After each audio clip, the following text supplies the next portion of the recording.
Continuamos con nuestra serie de los jueves. Estamos estudiando el libro de Nehemías. ¿Cuál es el tema del libro de Nehemías? La restauración. La restauración del pueblo de Israel, la restauración de Israel con su Dios, la restauración de la identidad nacional, y hemos visto también los principios importantes acerca de la restauración espiritual, ¿cierto?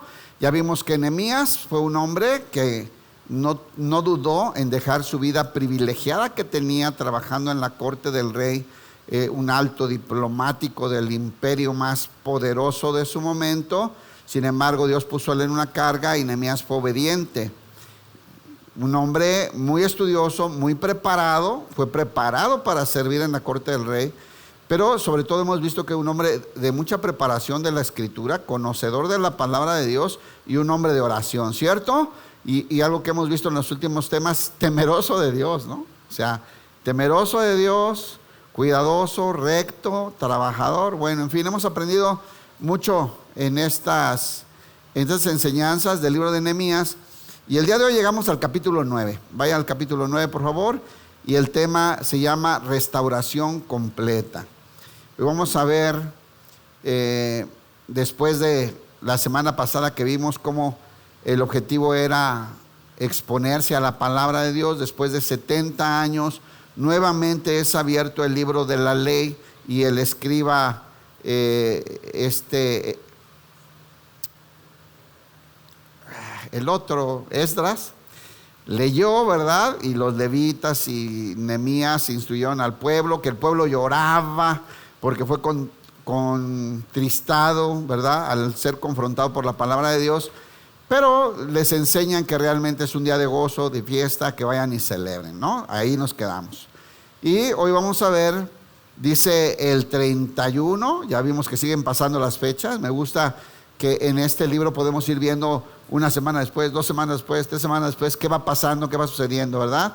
Vamos a leer, Nehemías 9, 1 al 3 dice, el 31 de octubre el pueblo volvió a reunirse en asamblea y esta vez ayunaron, se vistieron de tela áspera y polvo sobre la cabeza. Esta era una costumbre que tenían en aquellos pueblos como señal de duelo, señal de tristeza, señal de humillación, señal de ayuno. Es cuando el pueblo reconoce su falla y su maldad y se humilla delante de Dios. Eso en general es lo que simboliza. Esto hacían, por ejemplo, cuando estaban de duelo o estaban bajo disciplina o estaba pasando una tragedia. Hacían este tipo de expresiones y era una señal de humillación delante de Dios. Dice, ayunaron, se vistieron de tela áspera y se echaron polvo sobre la cabeza. Los de ascendencia israelita se separaron de todos los extranjeros para confesar sus propios pecados y los pecados de sus antepasados. Aquí vamos a comenzar. Hoy vamos a ver algunos rasgos, características que hay en el proceso de restauración de una persona. Aquí estamos viendo un pueblo, ¿cierto? Un pueblo completo. Pero estos principios aplican a la vida espiritual, hermanos. Entonces, aquí vamos a ver una primera característica, que confiesan sus pecados. ¿Cuántos saben que es importante confesar nuestros pecados? Aquí vamos al pueblo que después de ser confrontado por la palabra de Dios, en eso nos quedamos, por eso estamos estudiando en orden, Son confrontados por la palabra de Dios y ellos se humillan, ¿no? Y empiezan a llorar y a pedir perdón y a suplicar, y lloraban al ser confrontados por la palabra de Dios, al grado que tanto Nehemías como Esdras como los levitas, los sacerdotes, iban a explicarle a la gente que en realidad era un día de fiesta, era un día de gozo, porque Dios les había reconciliado, ¿verdad? Les había recibido y estaba cumpliendo las promesas de devolverlos nuevamente a Jerusalén, a los servicios de adoración, a la palabra de Dios, a la exposición de la palabra, y era un día de celebración, un día de gozo, un día de alegría que tenían que celebrar. Sin embargo, la gente había sido confrontada por la palabra de Dios. Y aquí surge esto. Dice, se separaron de los extranjeros para confesar sus propios pecados y los pecados de sus antepasados. ¿Por qué? Porque lo que acababan de vivir, estos 70 años de exilio, era disciplina de Dios por causa de la desobediencia de sus padres y sus abuelos y las generaciones anteriores. Y entonces ellos deciden confesar sus pecados, reconocer, arrepentidos delante de Dios, las fallas de ellos y sus antepasados. Y eso es lo primero que necesitamos si queremos ser restaurados por Dios, hermano. Eso es lo primero que necesitamos, aprender a reconocer nuestra falla, aprender a reconocer nuestros errores, aprender a confesar nuestro pecado. Miren, pecados no confesados, pecados no perdonados. ¿Han escuchado eso? Hay que confesar nuestros pecados. Es una instrucción del Señor, ¿no? Entonces aquí vemos la primera característica: reconocimiento y confesión de pecado. Reconocer que hemos fallado delante de Dios. Y dice así: permanecieron de pie en el mismo lugar durante 3 horas mientras se les leía en voz alto el libro de la ley del Señor su Dios.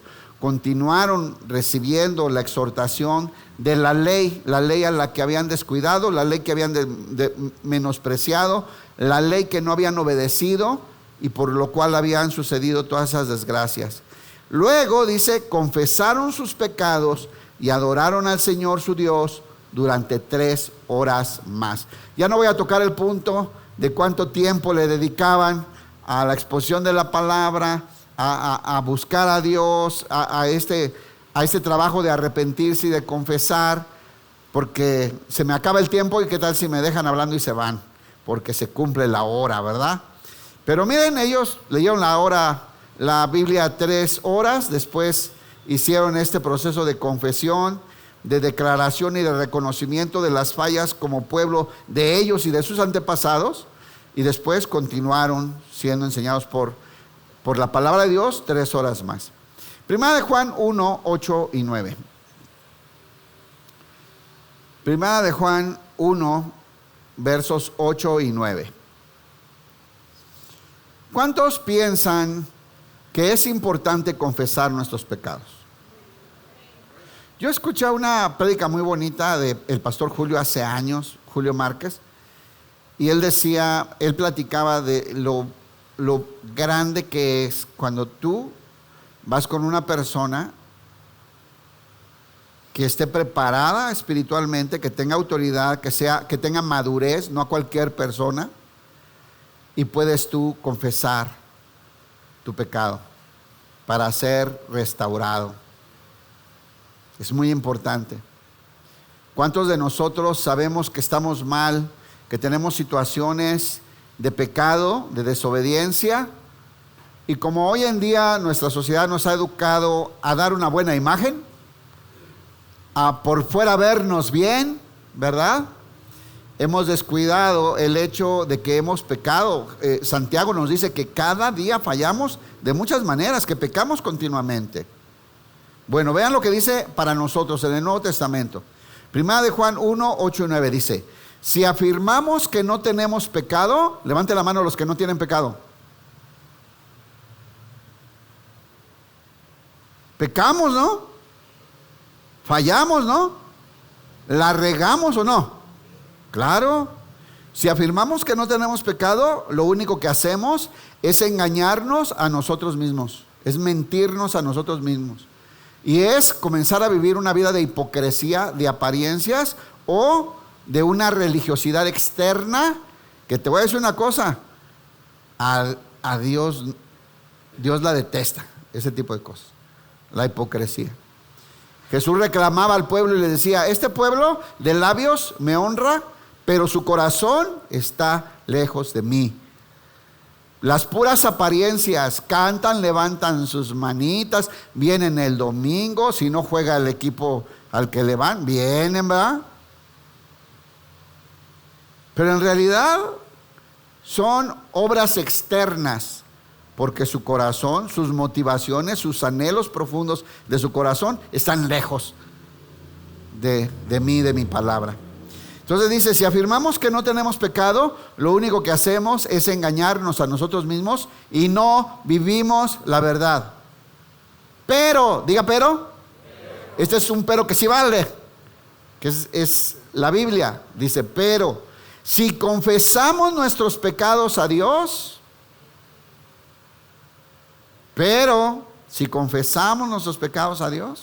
quiero aclarar este punto. A nosotros no nos mandan a confesar delante de un sacerdote o de un hombre, porque nosotros tenemos al Señor, ¿verdad?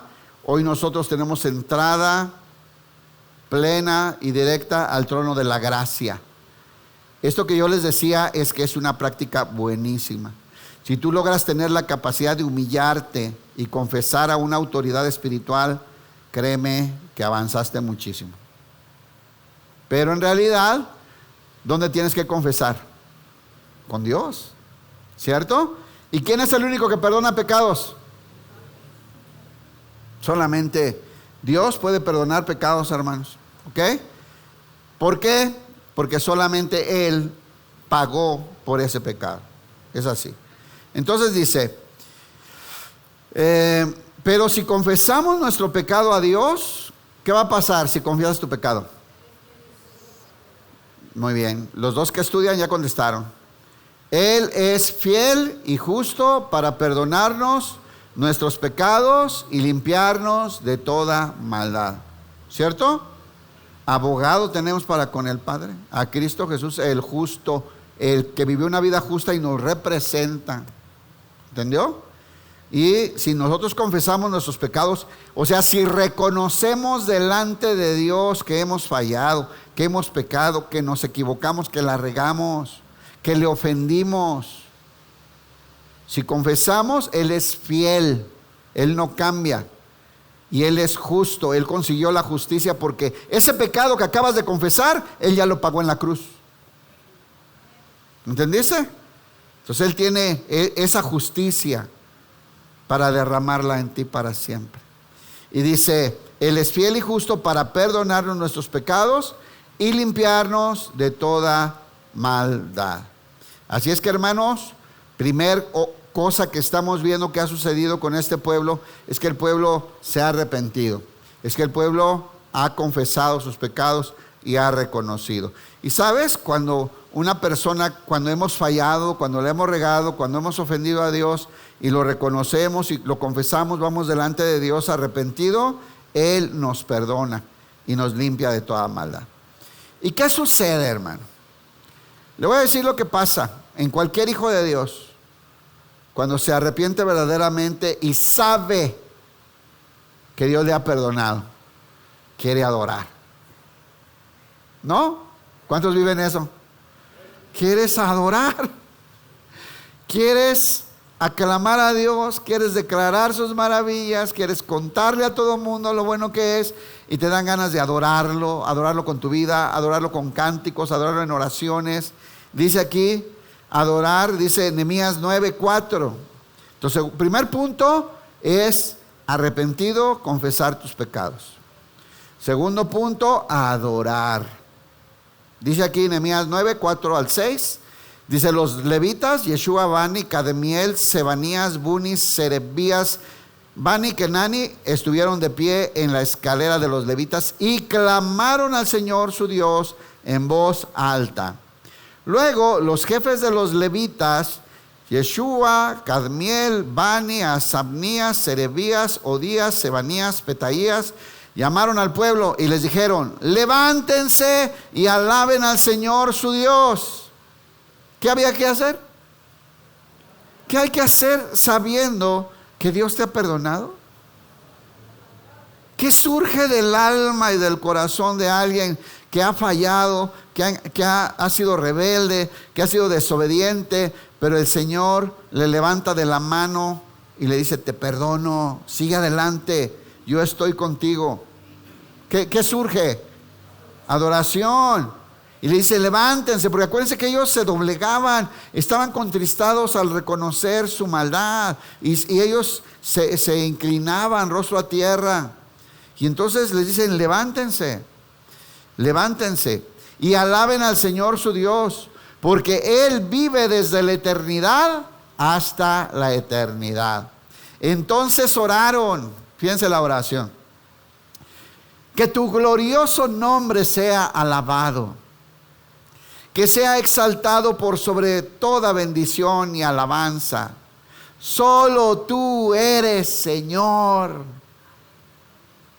Qué bonito, ¿verdad? ¿Surge de usted esa necesidad de adorar a Dios? ¿De cantarle y de bendecirlo y de agradecerle?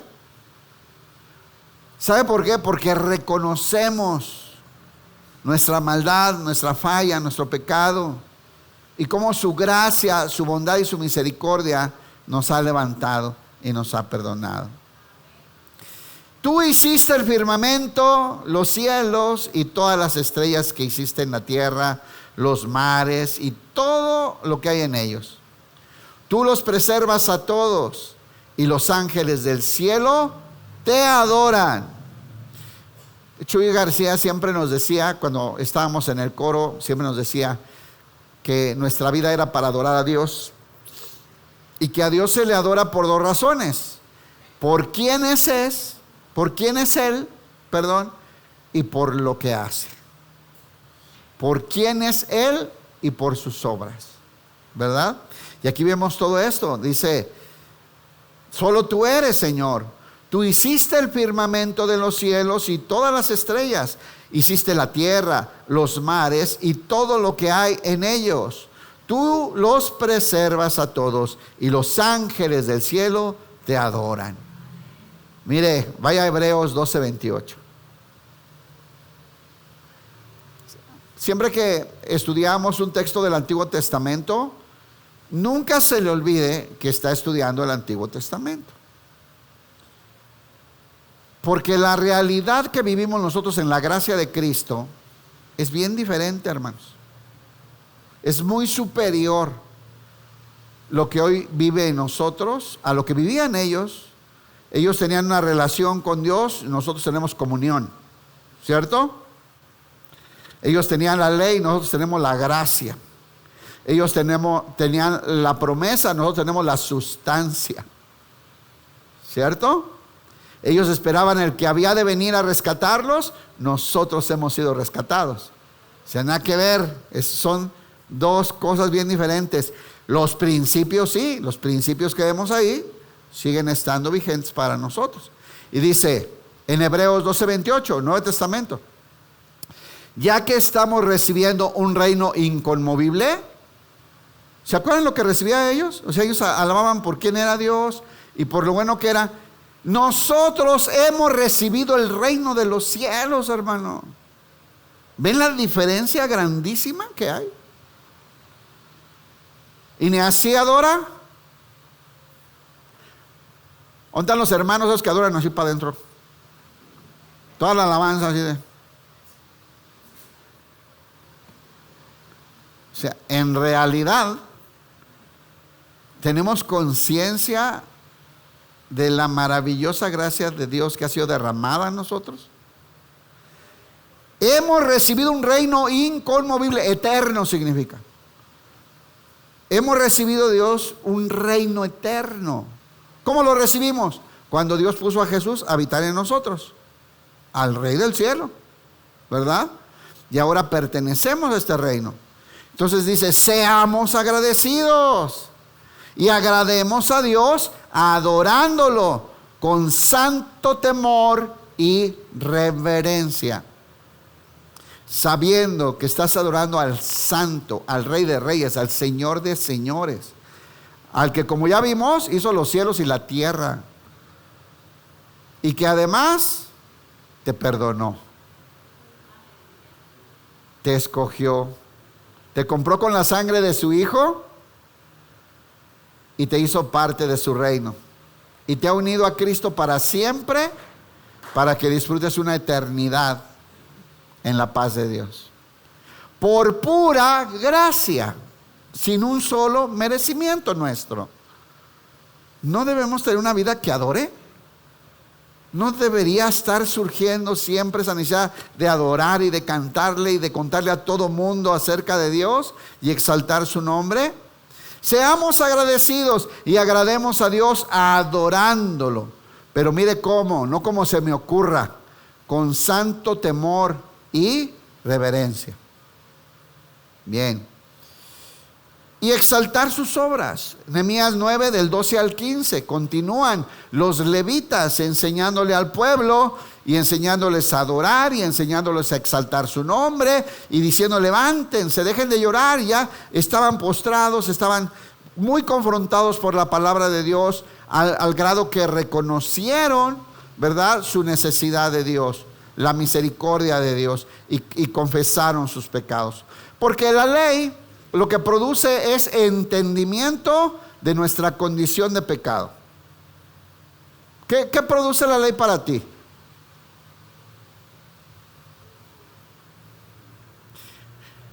El Señor puso la ley al pueblo. Si alguien cumplía la ley, se salvaba, ¿sí o no? ¿Cuántos lograron salvarse así? Ni uno. Dice la Biblia: porque éramos débiles al pecado. Éramos débiles en la carne, y todos pecaron. Por cuanto todos pecaron, todos están destituidos de la gloria de Dios. Entonces, realmente, ¿cuál es la labor de la ley? Decirnos una y otra vez que no podemos sin la gracia y misericordia de Dios. Ese es el trabajo de la ley. El trabajo de la ley es confrontarte con tu incapacidad de agradar a Dios con tus méritos, tus obras, tus fuerzas, tus talentos, tus grandes ideas. Vamos a necesitar que la gracia de Dios se derrame, y así fue. Vino Cristo y en la cruz nos representó derramando su sangre, nos compró para su Padre, y ahora tenemos el reino de Dios. Entonces, sigamos. Nehemías 9, 12 al 15. Dice así: guiaste, están orando, están adorando ellos. Guiaste a nuestros antepasados mediante una columna de nube durante el día y una columna de fuego durante la noche, para que pudieran encontrar el camino. Vean el tipo de manifestaciones que tuvo Dios con este pueblo, hermano. Vean el tipo de cuidado, las maravillas que hizo para con este pueblo que eligió desde Abraham. Bajaste al monte Sinaí y les hablaste desde el cielo. ¿Se acuerdan Éxodo 19? Que baja el Señor y les habla al pueblo, y hablaba y temblaba la tierra, y escucharon la voz de Dios, que suplicaron que ya no les hablara, ¿verdad?, del miedo que les dio. Bajaste al monte Sinaí y les hablaste desde el cielo. Les diste ordenanzas e instrucciones justas y decretos y mandatos nuevos, claro, buenos, perdón. Los 10 mandamientos, ahí descendió Moisés con los 10 mandamientos. Además, por medio de tu siervo Moisés, les ordenaste que obedecieran todos tus mandamientos, decretos e instrucciones. Vean qué más. Les diste pan del cielo. ¿Se acuerdan del maná? Salían 2 horas a recoger, tenían para todo el día. Y el día viernes agarraban para 2 días, porque el sábado no se trabaja. ¿Se acuerdan? Y diario, durante muchos años, cayó maná del cielo, el pan del cielo, para sustentar a su pueblo. Y también les dio agua de la roca, de la roca. Golpearon una roca y salió un manantial para que bebieran en el desierto. Es el cuidado, ¿eh? Y ya saben, las nubes en el día para que no se quemaran, y la columna de fuego en la noche para calentarlos y guiarlos. Qué maravilla, ¿no? Y dice: les ordenaste que fueran y tomaran posesión de la tierra que habías jurado. Caray, qué bueno es Dios. ¿A usted le apantalla eso que hacía Dios con el pueblo de Israel? Es más grande lo que hizo por nosotros, hermano. Nada que ver. Nada que ver. Que el mismo Hijo de Dios, que hizo los cielos y la tierra y puso las estrellas por su nombre y les dictó una trayectoria, haya descendido y se haya encarnado en un cuerpo humano para vivir una vida perfecta representándonos, y subir a la cruz siendo Dios para recibir el castigo que tú y yo merecíamos, para que esa justicia nos fuera contada a nosotros y nos hayan declarado justos para siempre, que además de adoptarnos como hijos, ahora su Hijo ha venido a habitar en nosotros para darnos su vida. Hermano, eso es mucho más maravilloso que todo lo que usted lea del desierto y todo lo demás. Entonces dice, que hizo grandes maravillas. Y aquí ellos mismos se están adorando de esa manera. Pero miren lo que sigue. ¿Qué acabamos de hablar? Fidelidad, ¿cierto? Fidelidad. Fíjense. Nehemías 9, 16 al 25. Entonces, reconocimiento, arrepentirse y confesar los pecados. Después que viene adoración, reconociendo quién es Dios y las maravillas que ha hecho a nuestro favor, ¿cierto? Y una cosa que hay que reconocer, que tenemos que aprender, es reconocer la fidelidad, hermano. Dios ha sido fiel, ¿no? Durante el desierto, 10 veces se rebelaron, se amotinaron, dispuestos a matar incluso a los líderes. 10 veces. Y el Señor fue fiel. A pesar de todo eso, nunca los abandonó. Mire, vamos a leer. Dice Nehemías 9:16. Sin embargo, a pesar de tanta cosa, ya vieron que leímos maravillas que hizo. Sin embargo, nuestros antepasados fueron arrogantes y tercos. Estamos hablando de los antiguos. Hoy ya los cristianos no son ni arrogantes ni tercos, ¿verdad que no? Estamos hablando del pueblo de Israel, ¿cierto? No, porque la iglesia es obediente, consagrada, entregada, sabiendo que el Hijo de Dios derramó su sangre para darnos vida. Vivimos una vida para Dios, ¿sí o no? Sigamos mejor acá. Sin embargo, nuestros antepasados fueron arrogantes y tercos. No prestaron atención a tus mandamientos.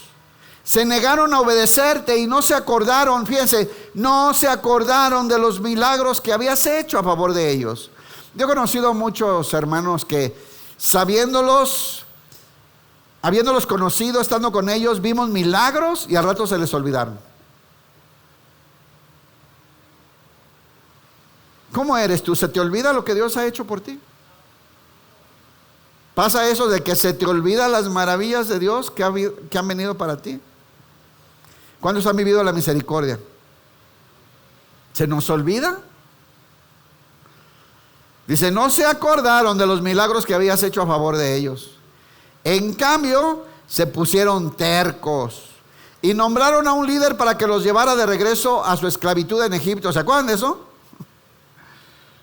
Cuando querían apedrear a Moisés y levantar líderes para regresar a Egipto, de donde Dios los había liberado.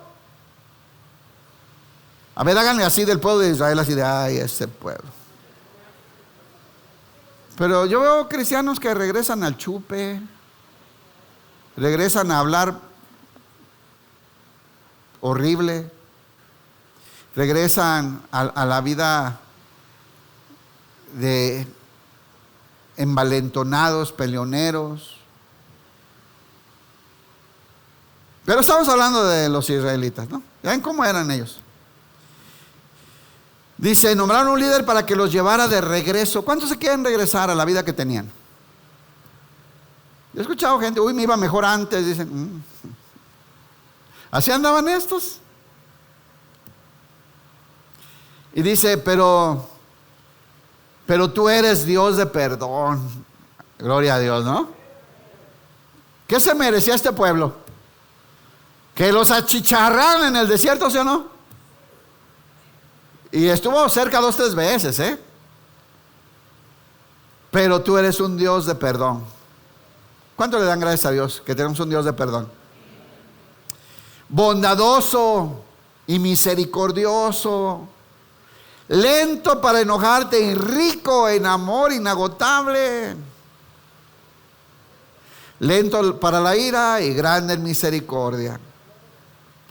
Fíjate, a pesar de tan cochinos que fueron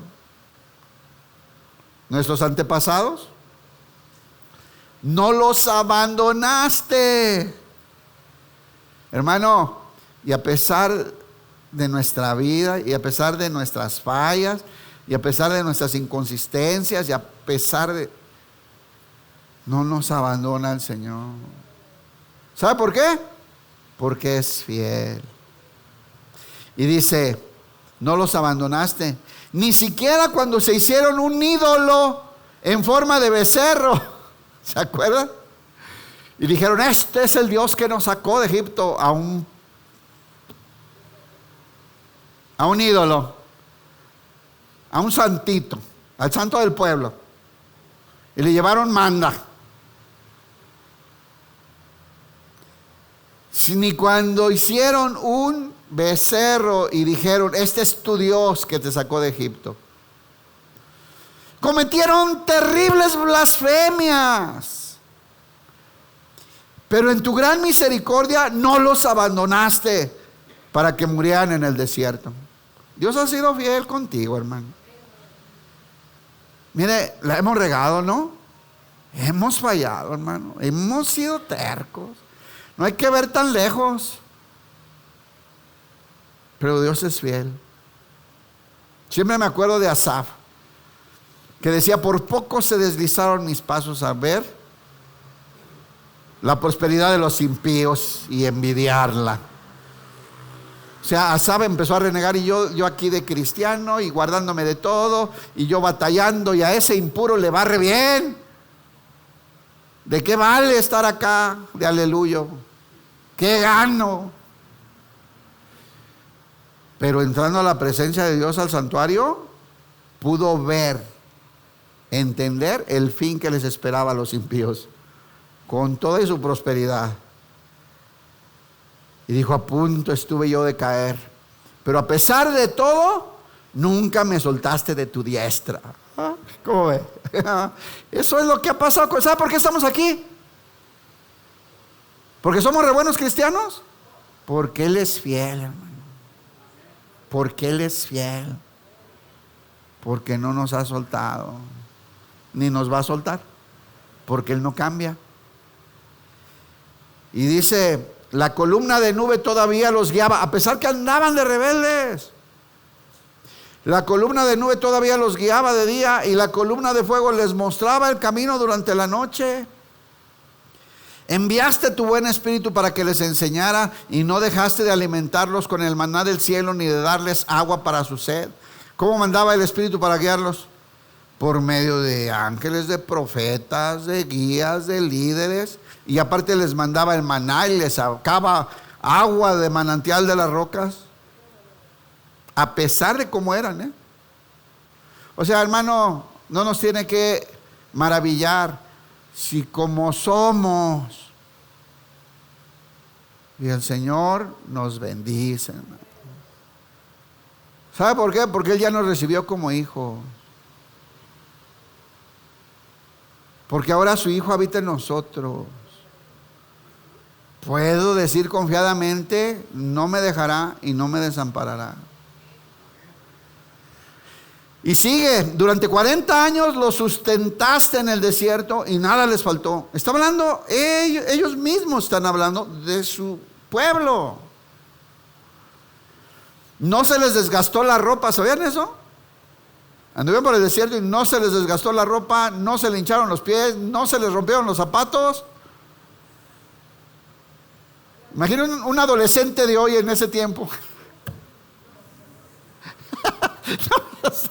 Necesitan como 15 tenis, ¿no? Ya los hemos echado a perder.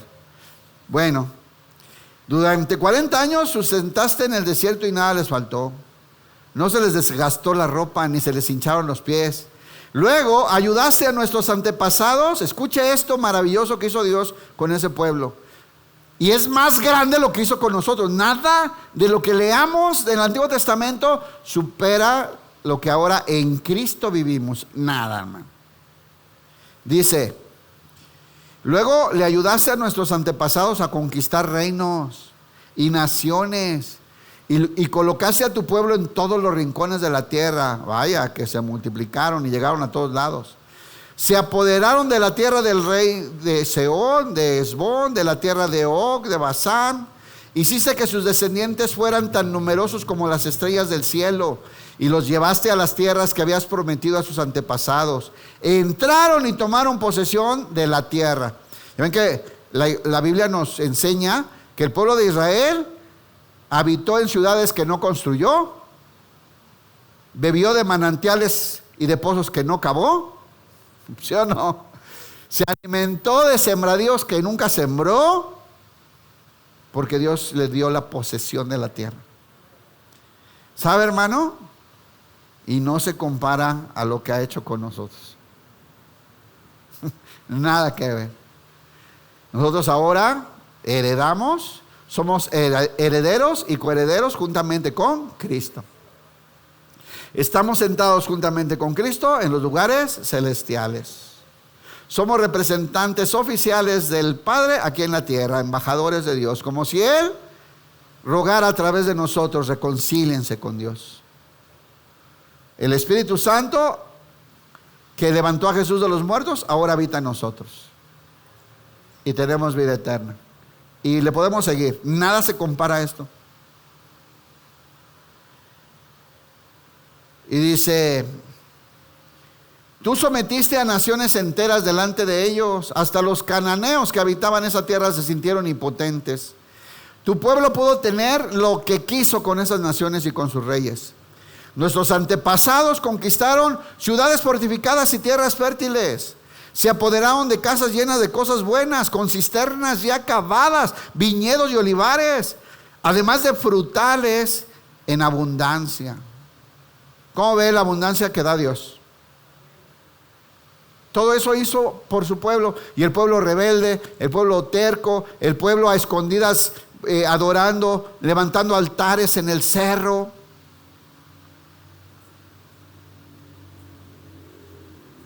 De modo que comieron hasta saciarse y engordaron. No estoy hablando de nadie en especial, estoy hablando de los israelitas. De modo que comieron hasta saciarse y engordaron y disfrutaron de todas sus bendiciones. ¿Y sabe qué, hermano? Ahora nosotros tenemos una vida llena de bendiciones.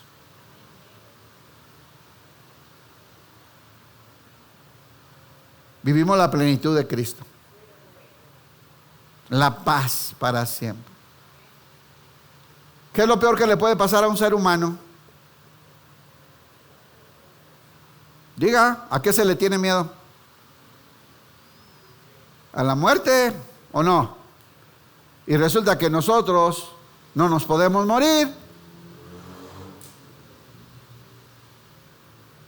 Digo, los que arrepentidos creyeron, Si usted no se ha arrepentido, no ha creído en Cristo y el Espíritu Santo no le ha sellado, usted se puede morir. Este cuerpo un día se va a quedar por ahí atrofiado y chueco, pandeado así. Y en ese momento vas a recibir un cuerpo glorificado para irte con Cristo por la eternidad. A los hijos de Dios. Así es que, hermano, es muy superior lo que vivimos nosotros. Y deberíamos adorar. Y deberíamos reconocer.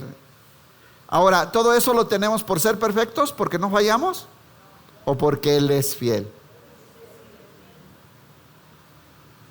1 Corintios 1:8 dice: Él los mantendrá firmes hasta el final. ¿Se acuerdan lo que les decía de Asaf? Y con todo nunca me soltaste. El Señor fue fiel con Asaf, que andaba de negatrón y de murmurador y de envidioso. Él los mantendrá firmes hasta el final, para que estén libres de toda culpa el día que nuestro Señor Jesucristo vuelva. Dios lo hará porque Él es fiel. ¿Por qué lo va a hacer? Porque Él es fiel. Porque Él es Dios, porque Él es misericordioso, porque Él es bueno. Dios lo hará porque Él es fiel para hacer lo que dice, y los ha invitado a que tengan comunión con su Hijo. ¿Cuál es la vida que hoy vivimos nosotros? La comunión con su Hijo. Entonces vean las grandes maravillas del Antiguo Testamento.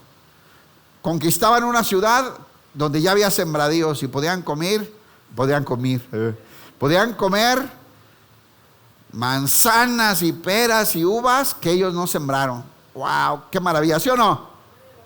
Nada que ver con lo que tenemos nosotros. A Jesús habitando en nuestra vida,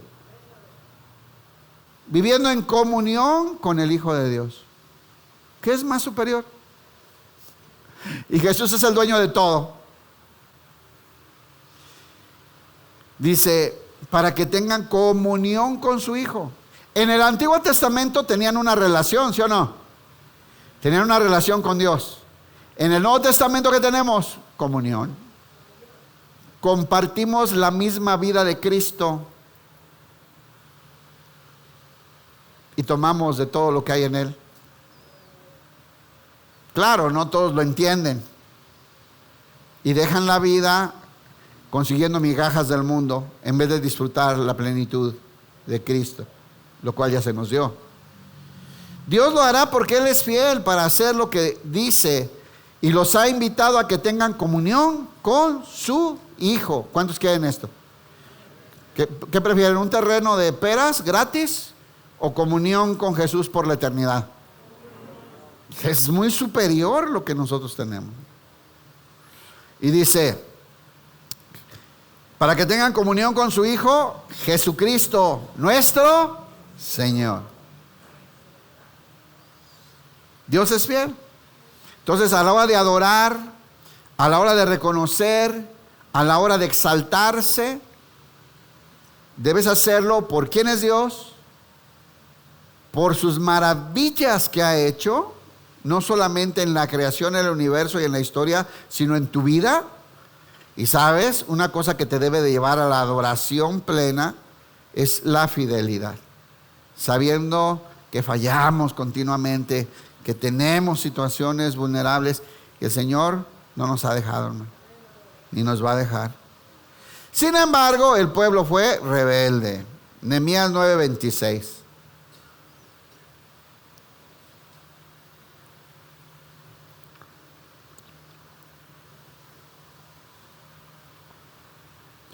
Es así como, híjole, este pueblo, para rendirse a Dios, ¿verdad? No podemos criticar a los israelitas, hermano. Fíjense, no se llama una disculpa o un pretexto o una justificación ni nada. No sé cómo expresarlo bien. Pero ellos no tenían al Espíritu Santo guiándolos.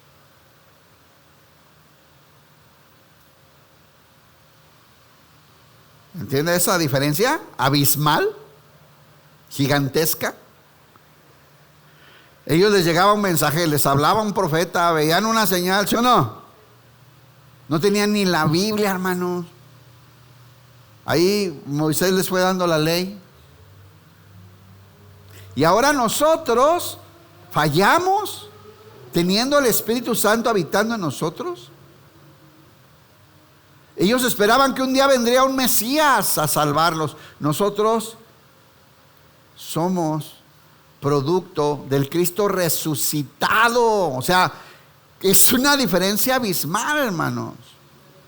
Nuestra vida tiene que ser muy superior en respeto, en reverencia y en consagración a Dios. Sin embargo, a pesar de todo esto, fueron desobedientes y se rebelaron contra ti nuestros padres, nuestros abuelos, nuestros antepasados. Dieron la espalda a tu ley, mataron a tus profetas, quienes les advertían que volvieran a ti. Venían los profetas: arrepiéntanse, el Señor es bueno, Él es misericordioso. Y los mataron a los profetas y cometieron terribles blasfemias. Llegaron a adorar demonios. de los Baales, de los amonitas, de los moabitas, de los filisteos.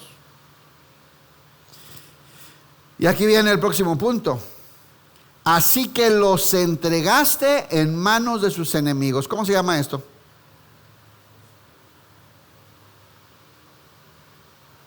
Así que los entregaste en manos de sus enemigos, quienes los hicieron sufrir. Hermanos, despedazaron las ciudades, fueron arrancados de donde habían recibido todo eso, de esas ciudades amuralladas que ellos no construyeron, de esos manantiales donde bebían que ellos no cavaron, de esos frutales y sembradíos que producían y ellos no habían plantado. Pero por la constante rebeldía y desobediencia y menosprecio, un día el Señor los entregó a los enemigos. Eso se llama disciplina. A ver, diga disciplina. ¿A quién le gusta la disciplina? Aunque no le guste. Dios al que ama, ¿qué se le cortaban la lengua o qué? Estábamos platicando bien a gusto y ya no les gustó aquí. Un día el Señor dijo: basta, ya les hablé, llevo nomás 1500 años diciéndoles y ya me cansaron.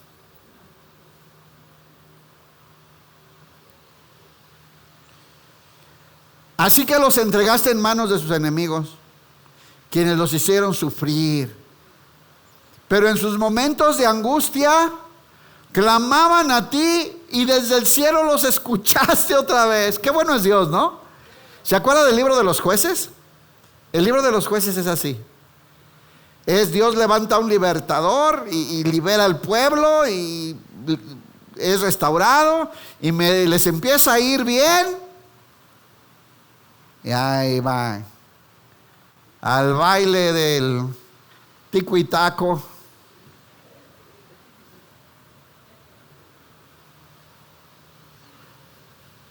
Nomás les empieza a ir bien y se olvidan de Dios.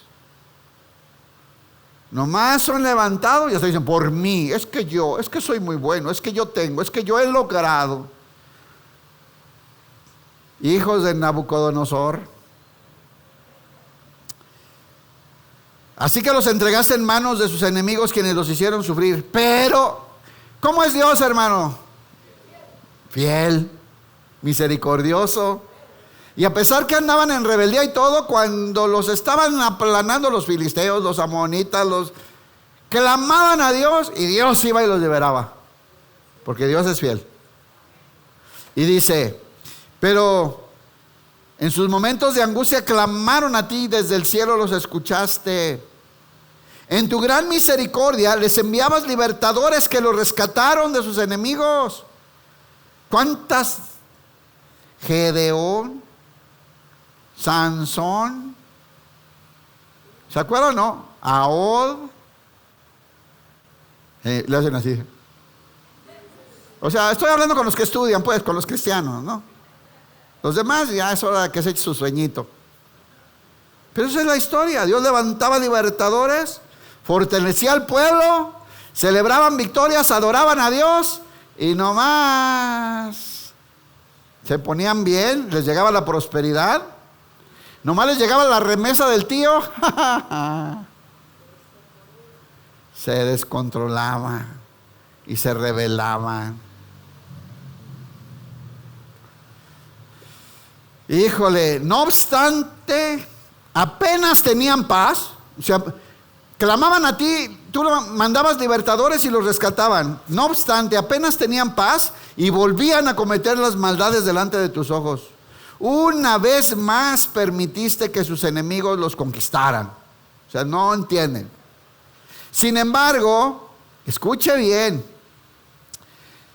Cada vez que tu pueblo volvía y nuevamente clamaba a ti por ayuda, desde el cielo tú los escuchabas una vez más. En tu maravillosa misericordia los rescataste una y otra vez, muchas veces. Les advertías que regresaran a tu ley, pero ellos se volvieron orgullosos Ahí te hablan, Pancho. Pero ellos se volvieron orgullosos, obstinados y desobedecieron tus mandamientos.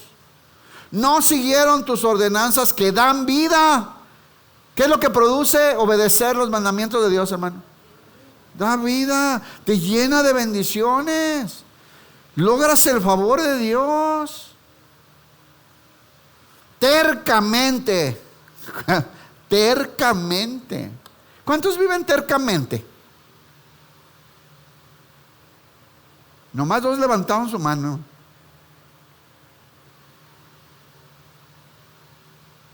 Pero nos fuera bien diferente si no fuéramos tercos. Mira, en la mañana, bueno, hace ratito ya me acordé, estaba platicando con un hermano, hablando de algunos hermanos que pasan mucha necesidad. Y hablábamos, porque yo a él ya le había explicado, no es normal que gente pase tanta necesidad del pueblo de Dios. Regularmente cuando te acercas, es una vida bien desordenada. ¿Te das cuenta? Hasta uno dice, ay, ya, con razón les va como les va. ¿De verdad? ¿Alguien ha intentado ayudar a esa gente y sales mal?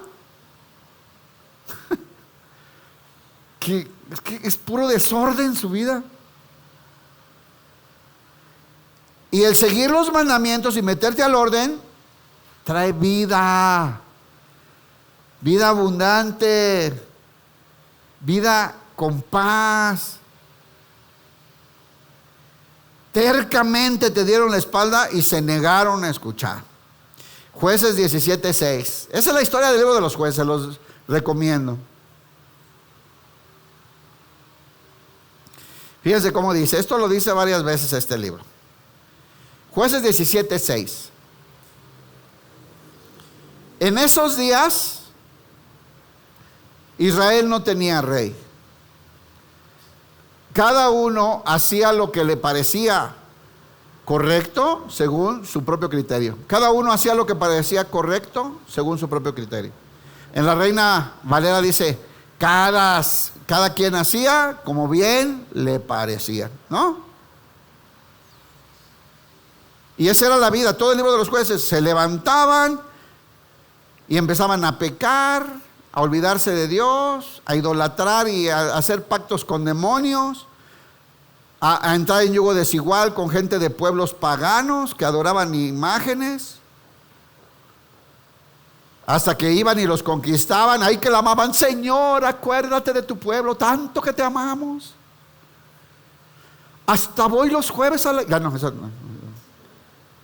Y el Señor respondía y levantaba líderes y los sacaba adelante y acababan con las amonitas, con los filisteos, con los... ¿no?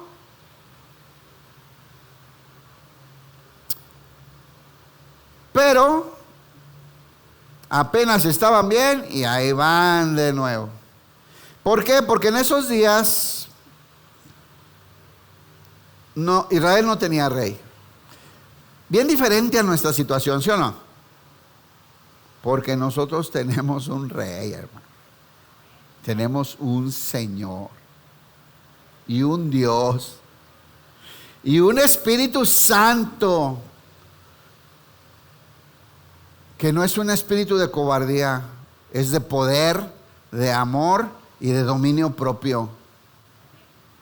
Y el mismo poder que levantó a Jesús de los muertos ahora nos da vida a nosotros para consagrar nuestros miembros al servicio de Dios. ¿Tenemos un rey o no? ¿Tenemos un Señor o no?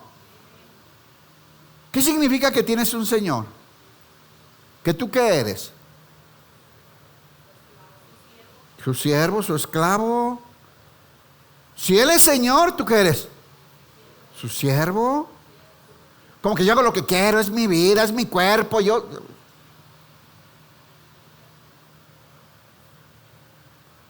En ese tiempo no había rey y cada quien hizo como bien le pareció.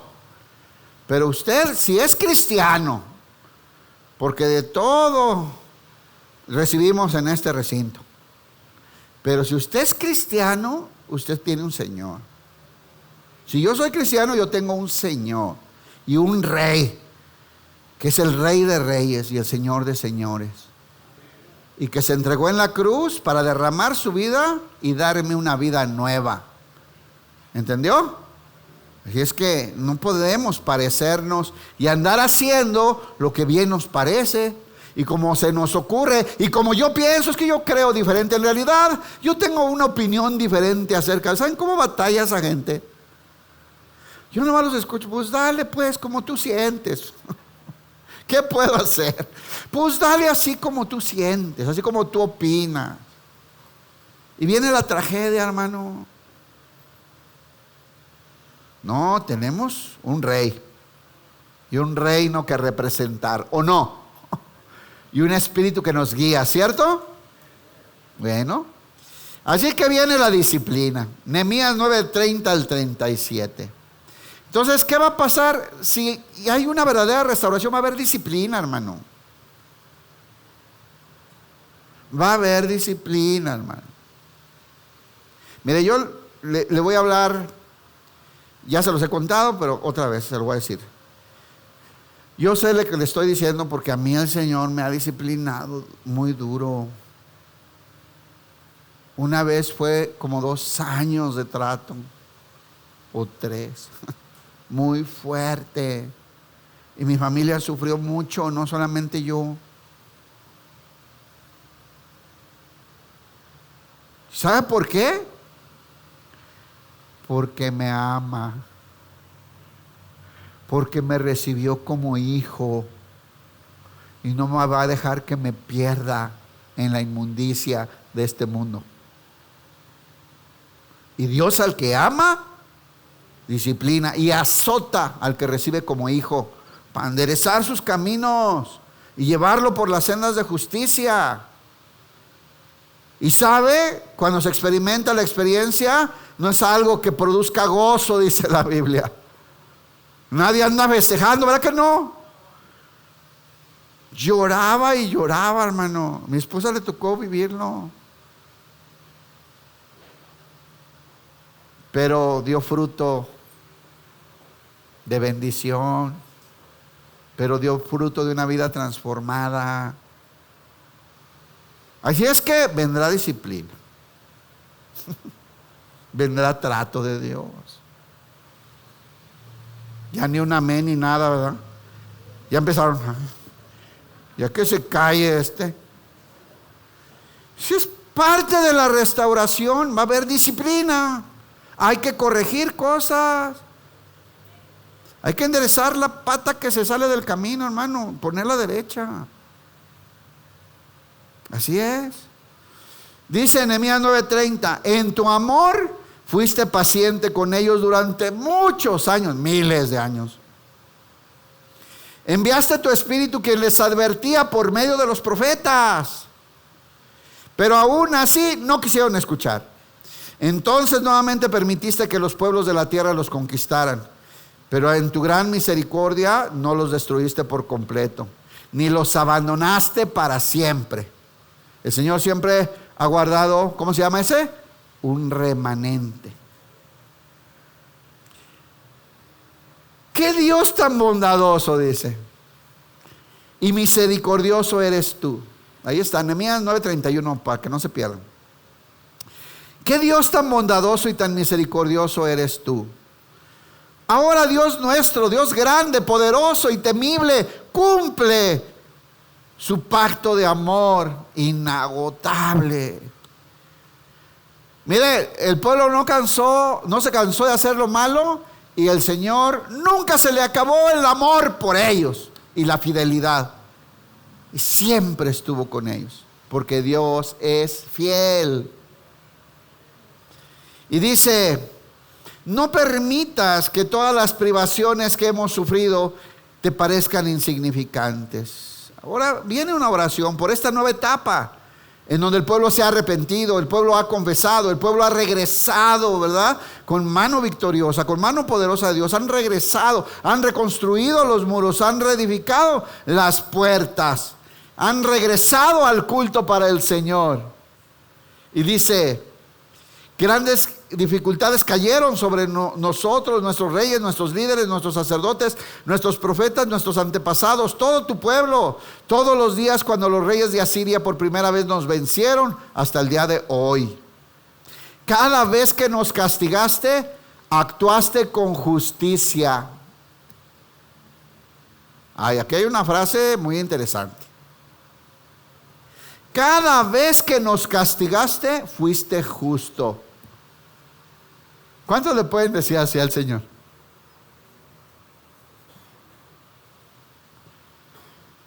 Deberías aprender a decírselo.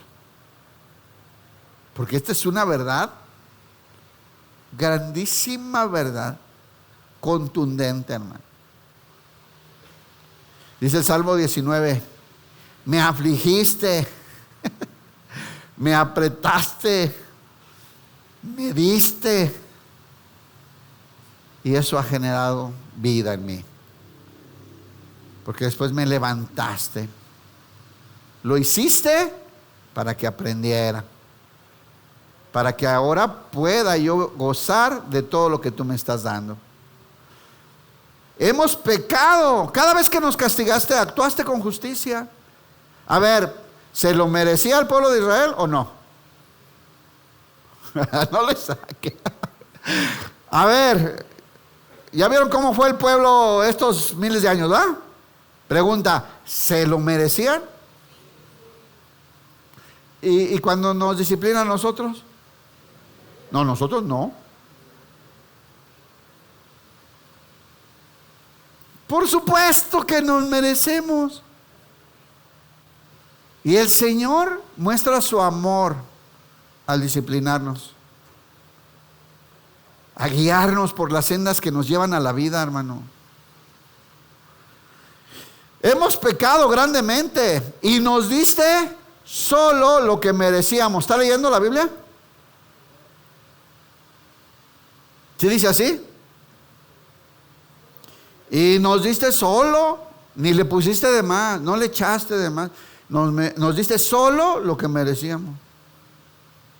Nuestros reyes, líderes, sacerdotes y antepasados no obedecieron tu ley ni prestaron atención a las advertencias de tus mandatos y leyes. Aun cuando tenían su propio reino, no te sirvieron.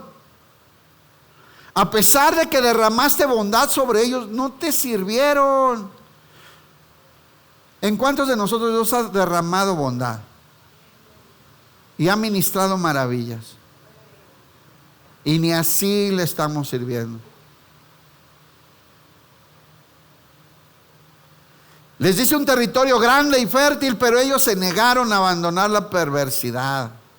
Por eso hoy somos esclavos en esta tierra de abundancia que diste a nuestros antepasados para que la disfrutaran. Somos esclavos aquí en buena tierra. Porque ahora Israel pertenecía al imperio sirio por causa de la maldad del pueblo.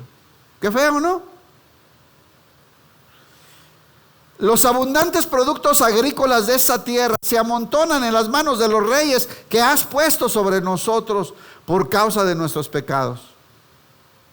Ellos ejercen su poder sobre nosotros y nuestros animales les servimos sobre nosotros y nuestros animales. O sea, son dueños de todo.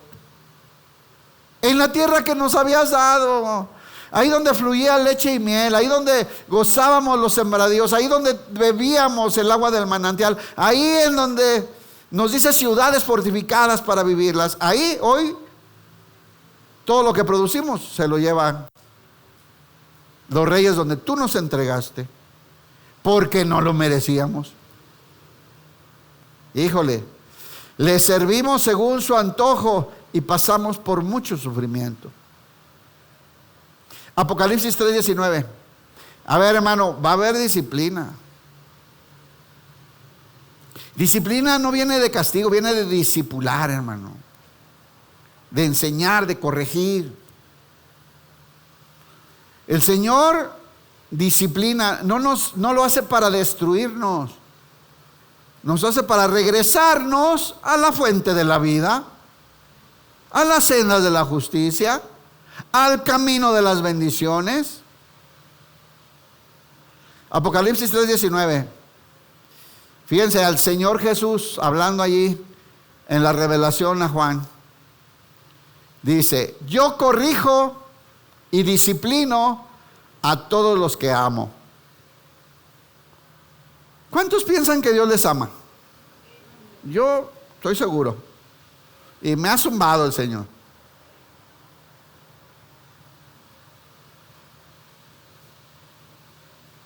Aprendamos a caminar con temor y reverencia, hermano. Ahora, a diferencia de ellos, el Espíritu habita en nosotros. Caray, es otra realidad. Por lo tanto, yo corrijo y disciplino a todos los que amo. Por lo tanto, sé diligente. ¿Qué significa diligente? Esfuérzate en hacerme caso, en obedecer. Hazlo bien, lo que se te pide, lo que se te enseña. Y si eres bien instruido, te recuerdo, como dice Santiago, al que sabe hacer el bien y no lo hace, le cuenta como pecado. Se te enseña bien, se te instruye bien, has sido capacitado para hacer lo bueno y sigues haciendo lo malo, es pecado. Y si el Señor te ama, te va a zumbar. Por lo tanto, sé diligente y arrepiéntete de tu indiferencia. Ese es el pecado del cristiano moderno, ¿eh? O sea, somos indiferentes, somos apáticos a las cosas de Dios. No, debemos caminar con temor y temblor. ¿Y qué logró el Señor después de esta disciplina? Ahí, ¿qué está haciendo ahí? Ahí termina la disciplina, ¿no? Pasan los 70 años y el Señor cumple su promesa, que en la próxima clase vamos a ver promesas que había de que esto iba a ser Dios con ellos. Pasan los 70 años y el Señor cumple su promesa porque Él es fiel y los empieza a traer de regreso de esos pueblos donde estaban oprimidos. Incluso regresan generaciones que ni conocieron, que nacieron allá en el exilio. Porque Dios es fiel.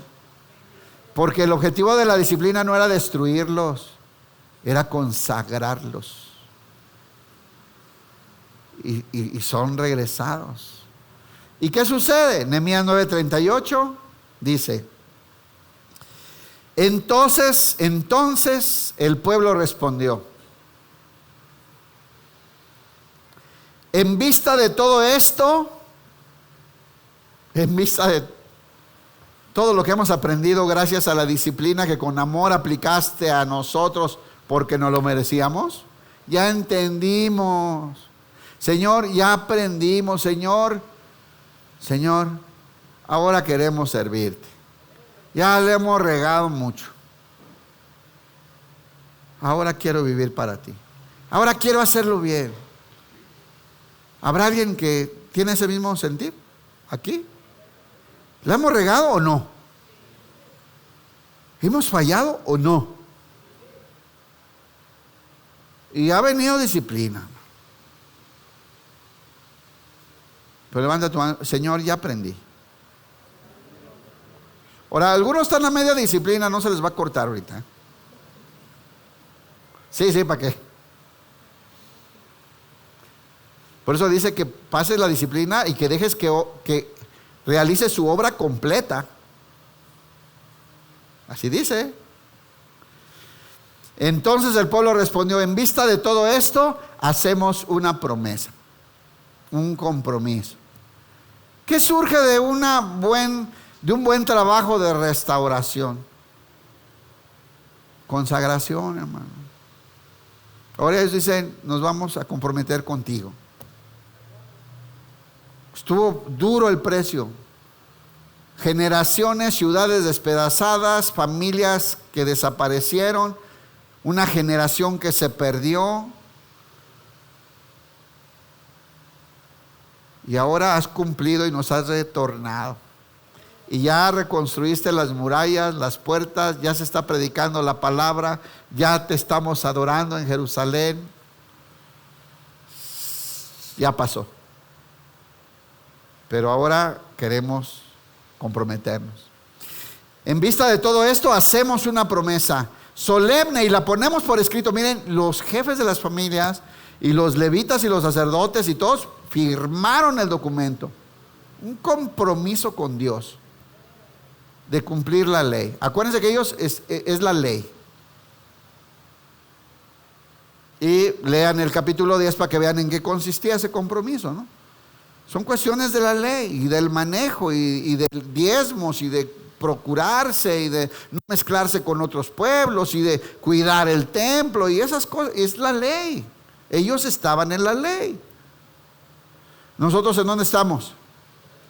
En la gracia. ¿Y seguiremos pecando para que la gracia sobreabunde? ¿Qué dice Pablo?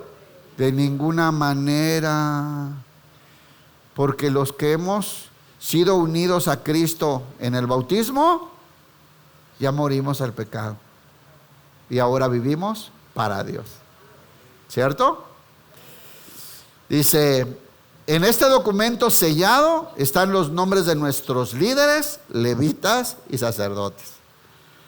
¿Qué vino después de un proceso de restauración? Consagración. ¿Cuántos se quieren consagrar al Señor? ¿Cuántos dicen ya? Hablaba con una familia el otro día y les decía, ¿cómo les ha ido todos estos años que ustedes dirigieron su hogar? Horrible, no sé qué. ¿Y si dejamos que ahora dirija Jesús? ¿Y si le pasamos el volante a Jesús para que Él maneje? ¿Y si ya dejamos de hacer lo que bien nos parece? ¿Y dejamos que el Cristo que habita en nosotros exprese vida?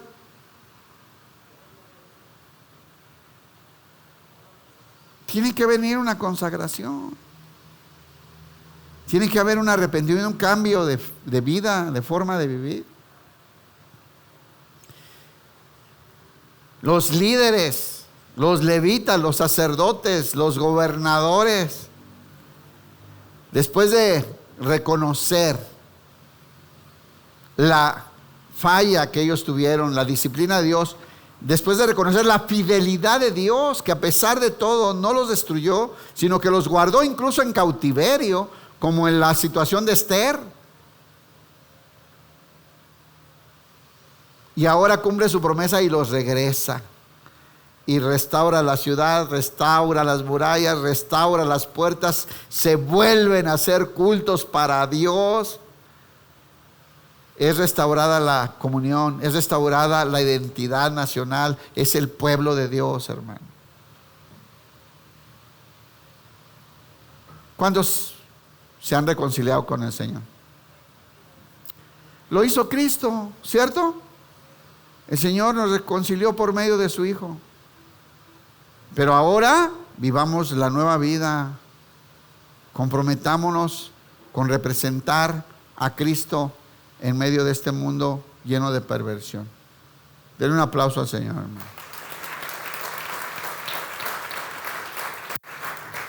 Póngase de pie, hermano. Póngase de pie, vamos a orar. Estírese así de... Despierten, ya saben la que se duerme, despiértenla, por favor. No se vaya a quedar aquí como en los del metro que se van.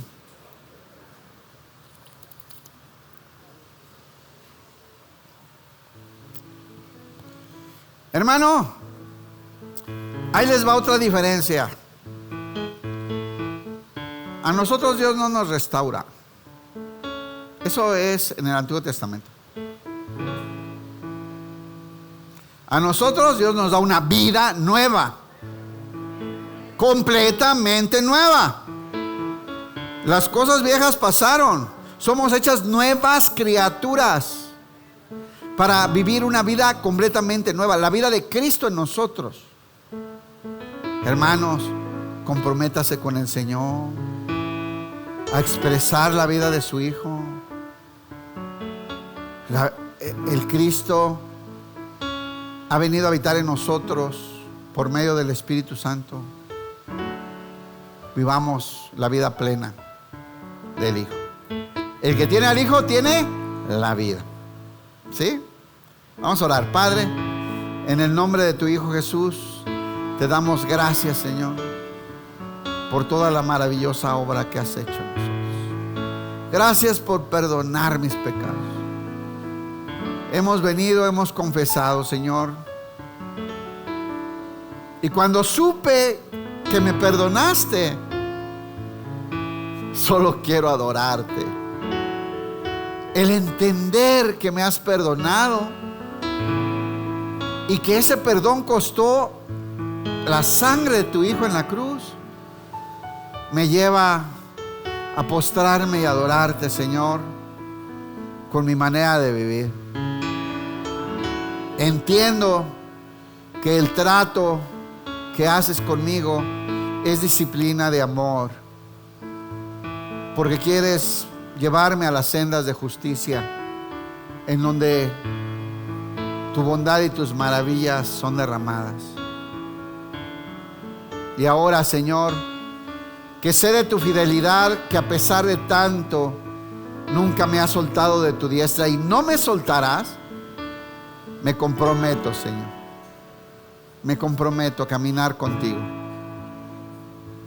Señor, y sé que voy a fallar,